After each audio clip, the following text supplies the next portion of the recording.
大家好，我是交通小王，一个开火锅店的客户拿了一个大铜锅过来了。这个大铜锅是个鸳鸯锅，说白了就是吃火锅的时候，一边可以放辣的，另一边可以放不辣的。但是现在遇见个什么情况呢？中间的隔断下边和锅体连接的地方开焊了，可能由于热胀冷缩，这个焊接的缝子特别大，这样就导致了两边窜水了，所以这个锅现在就用不了。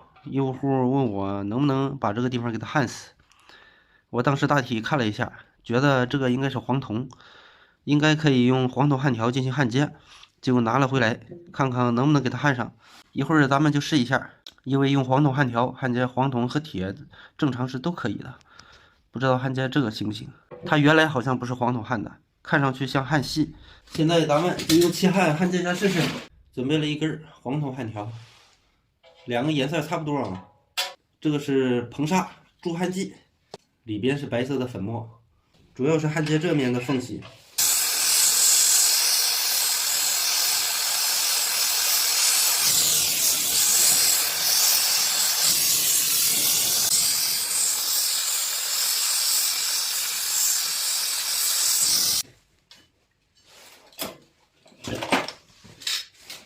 BBQ 了，这个地方气焊的火还不是很大，直接烧化了。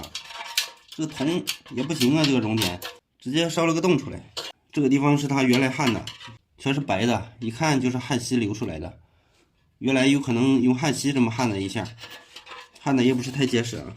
这个地方刚才是我拿黄铜焊条焊的，这个黄铜焊条焊上是特别结实的，很硬啊，但是锅底的厚度还可以，这个厚度太薄了，稍微火一大直接烧个洞出来。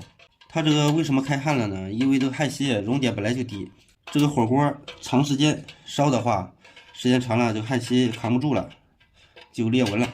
也不知道原来生产锅的为什么当初用焊锡焊，不用铜焊给它焊上。这个地方也是原来焊的啊，看这个颜色和同一个颜色，但是一烧就变成焊锡流下来了。开上这个锅用铜焊焊是不行了，必须要用焊锡焊了。不过刚才这个地方让我烧了个大窟窿啊，这个窟窿不知道拿什么能堵死，如果堵不上这锅就报废了。那样就让用户再买一个吧，没办法。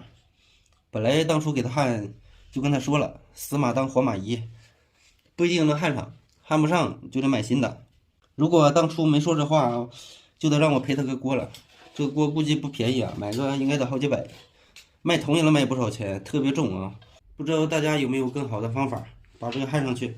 如果有的话，可以在视频下方留言，咱们一起探讨。好了，本期的视频就给大家分享到这里，咱们下期再见。